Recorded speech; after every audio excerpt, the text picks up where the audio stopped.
Hello everyone, সবাই কেমন আছেন? আশা করি সবাই ভালো আছেন। আমি আলহামদুলিল্লাহ ভালো আছি। আঙ্কেল উল্টা কেন? সকাল উল্টা উল্টা গেলে হবে? আমাদের দেশে মানে সর্বশেষ অবস্থা হয় এমন যে জনগণ হলো পাঠার বলি হয়। আমাদের জ্বালানি মন্ত্রী টুকু সাহেব, সম্পূর্ণ নাম মনে নাই, টুকু সাহেব এতটুকু আমার মনে আছে, উনি বলতেছে যে পর্যাপ্ত জ্বালানি আমাদের মজুদ আছে, কিন্তু কোথায় সেগুলা? যদি থাকে সেটা কোথায়? আর যদি না থাকে তাহলে সেটাও তো বলবেন যে নাই, মিথ্যাচার কেন করেন?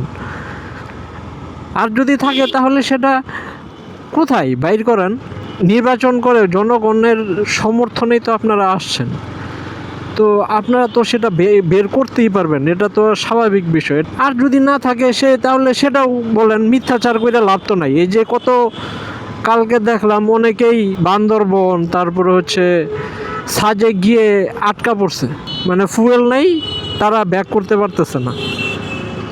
তো আপনারা যদি বলে দিতেন যে না, ফুয়েল নাই, আমাদের যতটুকু রিজার্ভ, এতটুকু প্রতিদিন আপডেট দেন, এতটুকু রিজার্ভ আছে, এতটুকু যাচ্ছে, যেটা হাসনাত আবদুল্লাহ যেভাবে করে ওইভাবে আপনি ফেসবুকে লাইভে এসে আপডেট দেন, তাহলে তার মানুষ এভাবে ভোগান্তির শিকার হয় না, তাই না? যদি না থাকে সেটাও স্বীকার করবেন না, এটা তো হলো না। এটা তো জনগণের সাথে এক ধরনের প্রতারণা। সব জায়গায় তো আর রাজনীতি করলে হয় না, তাই না? এটা তো রাজনীতি না, এটা তো শিষ্টাচার না।